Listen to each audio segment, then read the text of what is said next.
한국 부동산 시장의 미래 어떻게 될까요? 폭락할 거라는 주장과 아니다 다시 오를 거라는 주장이 아주 팽팽하게 맞서고 있죠. 그런데 만약에 이 두 가지 시나리오가 모두 틀렸다면 어떨까요?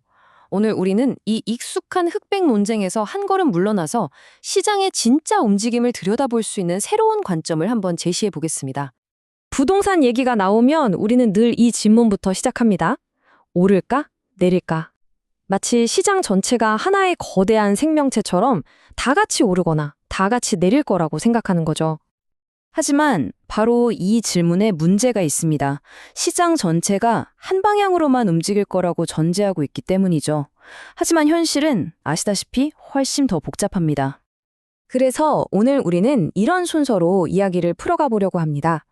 먼저 왜 오를까 내릴까라는 질문이 잘못되었는지부터 짚어보고요.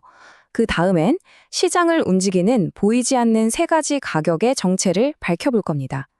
이 가격들이 어떻게 서로 다른 시장을 만들어내는지, 즉 분화가 어떻게 일어나는지를 살펴보면요. 기존의 폭락론과 재상승론이 가진 결정적인 허점이 보이기 시작할 겁니다. 그리고 마지막엔 시장을 완전히 다르게 해석하는 새로운 관점을 제시해드리겠습니다. 좋습니다. 그럼 첫 번째 주제부터 시작해 보죠. 왜 우리는 상승과 하락이라는 이분법적인 틀에서 벗어나야 하는 걸까요? 핵심은 바로 이겁니다. 한국 부동산 시장은 더 이상 하나의 덩어리로 오르거나 내리지 않습니다. 대신 서로 다른 방향으로 갈라서는 분화가 일어나고 시장의 판 자체가 바뀌는 재편이 진행되고 있죠. 폭락이나 재상승 같은 단순한 단어로는 이 거대한 구조적 변화를 설명할 수가 없습니다. 그렇다면 이 분화와 재편은 도대체 왜 일어나는 걸까요? 그 비밀을 풀기 위해서는 우리가 흔히 집값이라고 부르는 이 하나의 숫자를 분해해 볼 필요가 있습니다. 사실 그 안에는 완전히 다른 세 종류의 가격이 숨어 있거든요. 첫 번째는 실수요 가격입니다. 말 그대로 사람들이 그 집에 살기 위해서 지불할 의사가 있는 가격입니다. 그러니까 우리의 소득이나 대출금리, 또 직장이 얼마나 가까운지, 교육 환경은 어떤지 같은 아주 현실적인 필요에 의해서 결정되는 가장 근본적인 가치라고 할 수 있겠죠. 두 번째는 투자 가격입니다. 이 가격은 이 집이 살기 좋은가와는 크게 관련이 없습니다. 오직 앞으로 더 오를 것이라는 기대감, 때로는 탐욕과 공포 같은 심리에 의해 움직이죠. 시중에 돈이 얼마나 풀렸는지, 사람들의 투자 심리가 어떤지에 따라서 이 실수요 가격과는 전혀 다른 방향으로 움직일 수 있습니다. 그리고 마지막 세 번째는 우리나라 시장에서 특히 중요하게 작용하는 정책 가격입니다. 정부가 LTV 같은 대출 규제나 세금, 또 공급 계획 같은 정책을 통해서 우리가 생각하는 적정 가격은 이 정도라고 시장에 계속해서 신호를 보내는 거죠.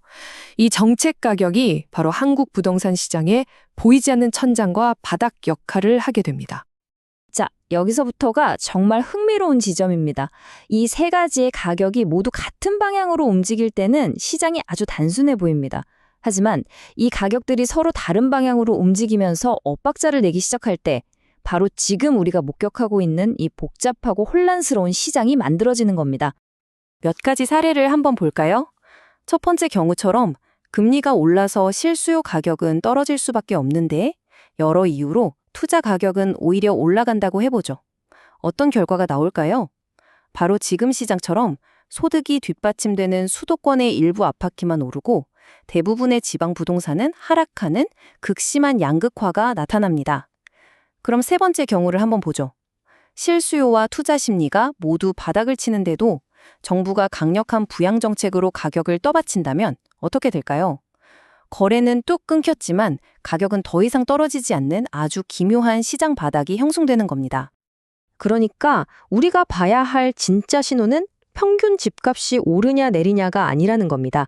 이 세 가지 가격이 서로 얼마나 멀어지고 있는지 혹은 가까워지고 있는지 그 간격의 변화를 읽어야 합니다. 시장의 진짜 방향성은 바로 그 틈새에 숨어 있습니다.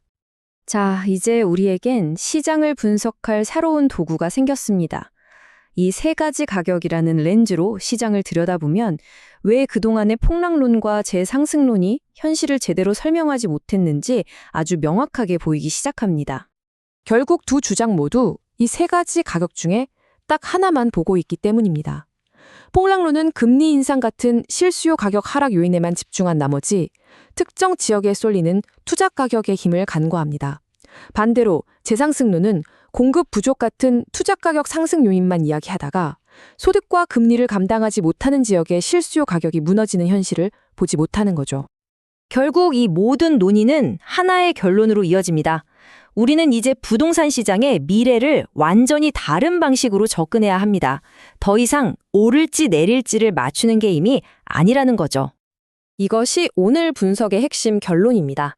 한국 부동산의 미래는 상승이냐 하락이냐는 방향의 문제가 아니라 이 세 가지 가격이 서로 어떻게 힘겨루기를 하면서 시장의 판을 새로 짜는가 하는 구조의 문제입니다. 앞으로의 시장은 하나의 거대한 흐름이 아니라 이런 다양한 시나리오들이 곳곳에서 동시에 나타나는 마치 조각난 모자이크 같은 모습일 겁니다.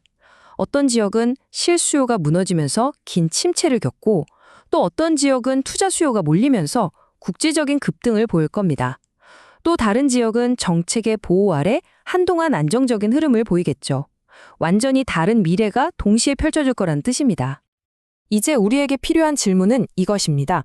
우리 동네 집값이 오를까 내릴까가 아니라 지금 내가 사는 이곳의 시장을 움직이는 가장 큰 힘은 실수요, 투자, 정책 가격 중 과연 무엇인가? 이 질문에 스스로 답할 수 있을 때 비로소 이 안개 같은 시장의 진짜 모습이 보이기 시작할 겁니다.